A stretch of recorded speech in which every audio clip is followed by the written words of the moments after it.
Hello friends, welcome to my YouTube channel. তো আজকে share করছি তোমাদের সাথে অনুষ্ঠান বাড়ি স্টাইলের কাতলা মাছের কালিয়া রেসিপি। ভালো লাগলে সবাই একটা লাইক করে দিও আর আমার চ্যানেলকে সাবস্ক্রাইব করতে একদম ভুলো না। তো আজকের রেসিপি হচ্ছে কাতলা মাছের কালিয়া। মাছগুলো দেখো আমি নুন হলুদ মাখিয়েছি, আর এই যে আমি 2 পিস মাছ ভাজতেও বসিয়ে দিয়েছি। আর আমার এখানে মাছের মশলা হিসেবে এই যে পেঁয়াজ বাটা আর আদা রসুন কাঁচা লঙ্কার পেস্ট, আর এতে আছে পোস্ত বাটা। সব রেসিপি একসাথে যখন করব তখন তোমরা সবাই দেখতে পাবে। এই হচ্ছে উপকরণ। তো বন্ধুরা, আমি এখন মাছগুলোকে লাল লাল করে ভেজে নিচ্ছি কালিয়ার জন্য, তোমরা দেখতেই পাচ্ছ। তো এই যে বন্ধুরা, আমার মাছ ভাজা এখন কমপ্লিট। এবার চলো রান্নার গ্রেভিটা তৈরি করা। তো আমি ওই ভাজা তেলে আরও কিছুটা পরিমাণ তেল দিয়ে দিচ্ছি। এবার তেলটা একটু গরম হতে দেব। তো এবার কড়াইয়ে তেজপাতা, শুকনো লঙ্কা আর গোটা জিরে ফোড়নে দিয়ে দেব। ফোড়নটা ভালোভাবে একটু ভেজে নেব। তো এবার আমি কড়াইয়ে দিয়ে দিচ্ছি পেঁয়াজ বাটা।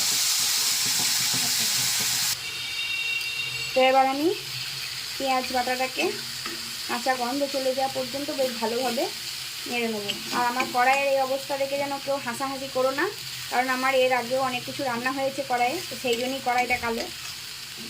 এই যে আমি এর আগেও রান্না করেছি মাছের মাথা দিয়ে বাঁধাকপির তরকারি, আর এখন চলছে মাছের কালিয়া রান্না।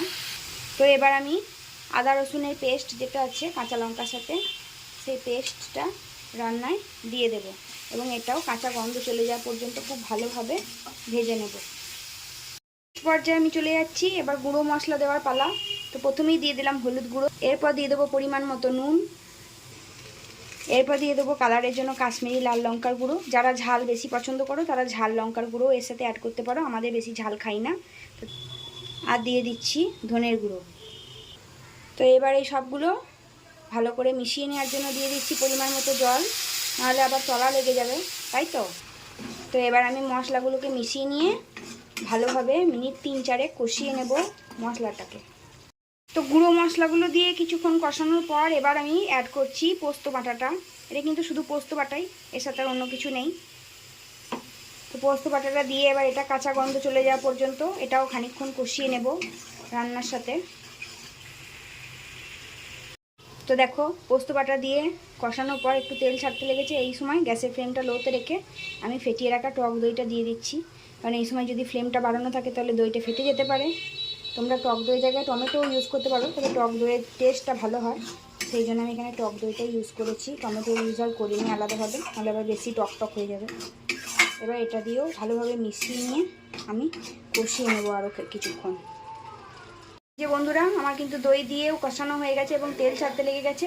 এই সময় আমি জল দিয়ে দিচ্ছি পরিমাণ মতন গ্রেভির জন্য।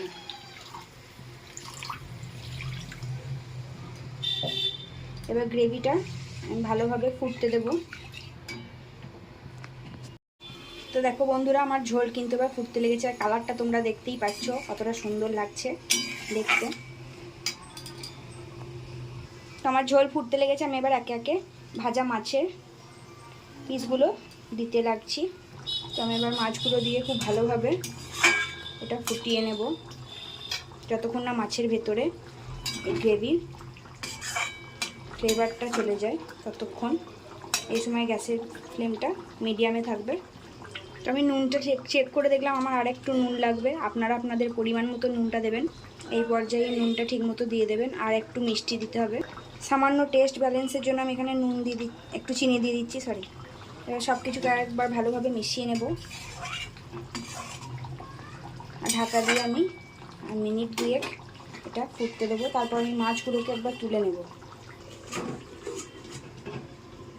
তো চলো, মিনিট 5 হয়ে গেছে, এবার আমি ঢাকাটা খুলে নিচ্ছি। এই যে দেখো আমাদের মাছ কিন্তু খুব সুন্দরভাবে ফুটে উঠেছে। এবার আমি একে একে মাছগুলোকে গ্রেভি থেকে তুলে নেব। তো এই যে বন্ধুরা, আমি মাছগুলোকে তুলে নিয়েছি। এবার যে ঝোলটা এটা আরেকটু আমি ফুটিয়ে নেব। মাছগুলো বেশিক্ষণ যদি এর মধ্যে ফোটাই তাহলে পরে ভেঙে যাওয়ার চান্স থাকে, যেহেতু আমি এটা অনুষ্ঠান বাড়ির স্টাইলে করছি, সেই জন্য আমি এবার ঝোলটা একটু ফুটিয়ে নেব। তো আমি এখানে কিছুটা শাক গোলমরিচের গুঁড়ো করে নিয়েছি, সেগুলো আমি মাছগুলোর উপরে ছড়িয়ে দিচ্ছি। আর একটু গরম মশলা গুঁড়ো ছড়িয়ে দেবো এর উপরে। এদিকে আমার ঝোলটা কিন্তু ফুটে উঠেছে খুব সুন্দরভাবে, দেখতেই পাচ্ছ তোমরা। আমার ঝোল তো রেডি।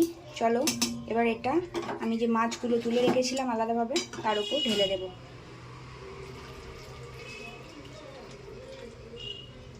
তো এই যে আমার অনুষ্ঠান বাড়ি স্টাইলের মাছের কালিয়া একদম রেডি। দুর্দান্ত খেতে হয়।